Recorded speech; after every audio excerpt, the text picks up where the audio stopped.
This video is designed to help you start a trading business. At the end of the video, you'll find a valuable gift. It's a trading business plan that you can download, and will lay down for you, step by step, everything you need to know to start a successful trading business of your own. If you are new to this channel, make sure to hit the subscribe button for more videos like this. International trade is the import or export of a product, service, or a commodity between companies or individuals in different countries. Trade exists because a buyer wants to import something that a seller in another country wishes to export. Saudi Arabia has plenty of oil, Japan uses petroleum products in its industries and to fuel its transportation needs. The United States produces software that is used throughout the world. The tiny country of Djibouti in East Africa produces nothing, so, therefore, it imports everything. Characteristics traders. Before launching your international trading company, be sure that you possess most, if not all, of the following characteristics or skills. Be a good salesperson. Be organized and good at paperwork. Enjoy working with people from different cultures and ways of doing business. Have a background in international business. Have specific industry expertise. Enjoy travel. Be prepared to work unusual hours. Types of trading companies. Generally, there are 3 types of trading companies: commission-based brokers. This is the most accessible type of trading business to start and operate. Your job is to match buyers and sellers, and, along the way, take a commission each time you complete a transaction or trade. In this business, you rely on your contacts and your market knowledge. If you learn that an exporter needs to move 50,000 tons of wheat, and you know that Russia had a weak harvest due to bad weather, you should have no trouble finding a buyer for the wheat in Russia. You are not responsible for the exporter getting paid, but you have an interest in the transaction, because the seller will pay your commission upon completion of the transaction. Retainer brokers. In some instances, an exporter will ask a trader to assist in the sale of a product or commodity that is difficult to sell or for which there is a small market. The trader will agree to find buyers on an ongoing basis, and earn a monthly or quarterly retainer, or advance, against future commissions that are due when a transaction closes. Principal or distributor. A principal or distributor operates in the import-export business when they buy a product or commodity for the sole purpose of reselling the goods at a profit. In this case, in addition to using their network and market knowledge, they also use their capital. For example, a plumbing supply distributor in Des Moines, Iowa, knows of a substantial construction water and sewer project coming up early next year. He believes that he will have a competitive advantage in winning the bid for the pipe if he buys the pipe now, when prices are at their recent lows. He purchases plastic pipes manufactured in China in bulk. An important reminder is that there are always 2 sides, and sometimes more, to every trade transaction, and that one side of a transaction might be a broker and the other side might be a principal. It is also important to remember that every international transaction involves documents, shipping, insurance, and financing. Some traders will want to be involved in all aspects of a trade, and some will only want to broker a deal, and let others handle the other aspects. Getting started in international trade. The following is a step-by-step approach to launching your international trading company. 1. Take care of administrative tasks. These tasks may include some of the following: company formation, insurance, licenses, bank account, line of credit, office and warehouse space, marketing materials, and other tasks. Meet with your professional services providers such as attorneys, accountants, and bankers. 2. Create a business plan. Yogi Berra, the famous American baseball player, once said, "If you don't know where you are going, you'll end up someplace else."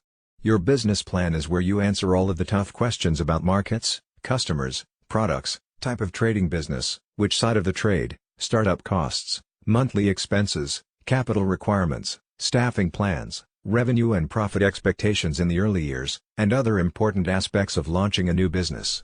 3. Decide on your market space.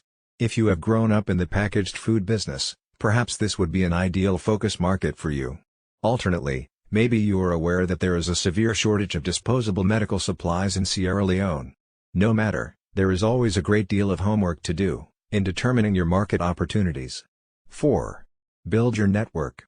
Now that you know where you are going, build your network of manufacturers, distributors, importers, exporters, buyers, sellers, customers, and other market participants. Utilize your LinkedIn connections and social media. 5. Execute your marketing plan. Start with your brand. What do you want people to think of you when they think of you? Where will you position yourself in your market space? What are your marketing strategies? 6. Begin selling. Use your network. Develop your sales pitch. Make calls. Start with a manufacturer or distributor that is experiencing slower than average sales. Alternatively, begin with a retailer that requires a higher quality product from a more reliable supplier. Set your pricing strategy. 7. Make that first deal. Get paid. Move on to the next. The next part of the video is not specific to a trading business. Nevertheless, this knowledge is essential for success in the trading business, as well as in any other business. Ignore it at your own peril. Operating a successful trading business will depend on the following 4 conventions. 1.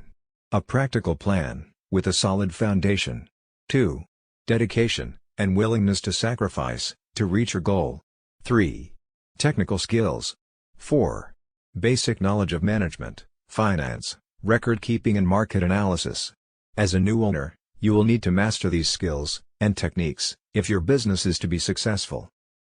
Finding a niche. Small businesses range in size from a manufacturer, with many employees, and millions of dollars in equipment, to the lone window washer, with a bucket and a sponge. Obviously, the knowledge and skills required for these two extremes are far apart, but for success they have one thing in common. Each has found a business niche, and is filling it. The most critical problems you will face, in your early planning, will be to find your niche, and determine the feasibility of your idea. Get into the right business at the right time, is very good advice, but following that advice may be difficult. Many entrepreneurs plunge into a business venture, so blinded by the dream, that they fail to thoroughly evaluate its potential. Is your business idea feasible? Before you invest time, effort, and money, the following exercise will help you separate sound ideas from those bearing a high potential for failure.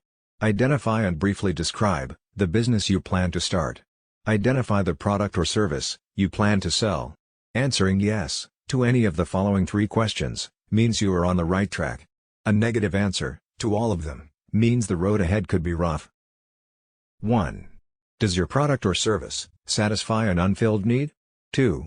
Will your product or service serve an existing market in which demand exceeds supply? 3. Will your product or service be competitive based on its quality, selection, price, or location? Market analysis.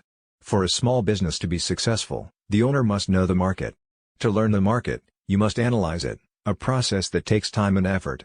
You don't have to be a trained statistician to analyze the marketplace, nor does the analysis have to be costly.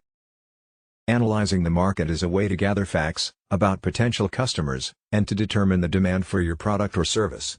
The more information you gather, the greater your chances of capturing a segment of the market. Know the market before investing your time and money in any business venture. The following questions will help you collect the information necessary to analyze your market, and determine if your product or service will sell. This brief exercise will give you a good idea of the kind of market planning you need to do. An answer of no to any of the questions indicates a weakness in your plan, so do your research until you can answer each question with a yes. 1. Do you know who your customers will be? 2. Do you understand their needs and desires? 3. Do you know where they live? 4. Will you be offering the kind of products or services that they will buy? 5. Will your prices be competitive in quality and value? 6. Will your promotional program be effective? 7. Do you understand how your business compares with your competitors? 8. Will your business be conveniently located for the people you plan to serve? 9. Will there be adequate parking facilities for the people you plan to serve? Planning your startup. The following questions are grouped according to function. They are designed to help you prepare for opening day. Merchandise. Have you decided what items you will sell or produce, or what services you will provide? Have you made a merchandise plan based upon estimated sales to determine the amount of inventory you will need to control purchases? Have you found reliable suppliers who will assist you in the startup? Have you compared the prices, quality, and credit terms of suppliers? Business records. Are you prepared to maintain complete records of sales, income and expenses, accounts payable, and receivables? Have you determined how to handle payroll records, tax reports, and payments? Do you know what financial reports should be prepared, and how to prepare them? Finances. A large number of small businesses fail each year. There are a number of reasons for these failures, but one of the main reasons is insufficient funds. Too many entrepreneurs try to start and operate a business without sufficient capital, money. To avoid this dilemma, you can review your situation by analyzing the following 3 questions. 1. How much money do you have? 2. How much money will you need to start your business? 3.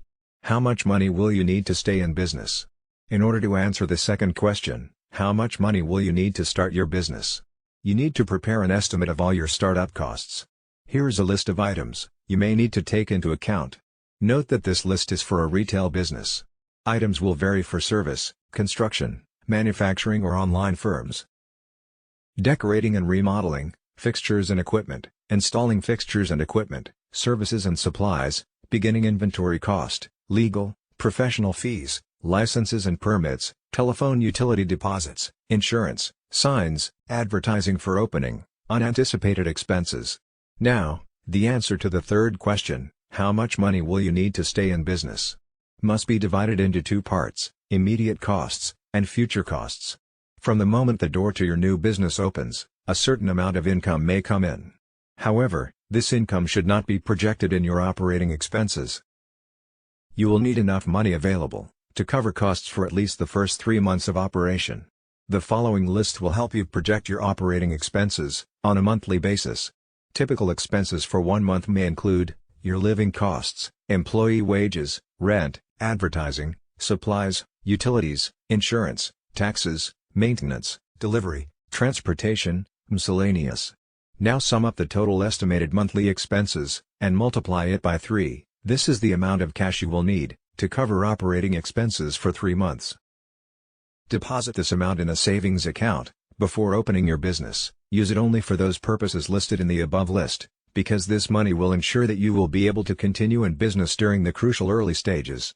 By adding the total startup costs to the total expenses for 3 months, you can learn what the estimated costs will be to start and operate your business for 3 months.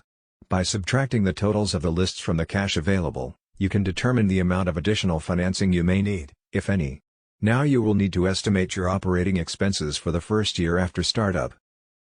The first step in determining your annual expenses is to estimate your sales volume, month by month. Next, determine the cost of sales. You may want to use a spreadsheet to do this. After startup, the primary source of revenue in your business will be from sales, but your sales will vary from month to month because of seasonal patterns and other factors. It is important to determine if your monthly sales will produce enough income to pay each month's bills. An estimated cash flow projection will show if the monthly cash balance is going to be subject to such factors as the following: failure to recognize seasonal trends, excessive cash taken from the business for living expenses, too rapid expansion, and slow collection of accounts if credit is extended to customers. Conclusion: if you have carefully answered all the questions in this video, you have seriously thought about your goal. However, there may be some things you may feel you need to know more about. Owning and running a trading business is a continuous learning process. Research your idea, and do as much as you can, yourself, but don't hesitate to seek help from people who can tell you what you need to know. As we conclude this video, it's time you get your free trading business plan gift. Go to the description below this video to get it now. It is completely free, no strings attached. Thanks for watching. If you enjoyed this video, please like and hit the subscribe button for more videos like this.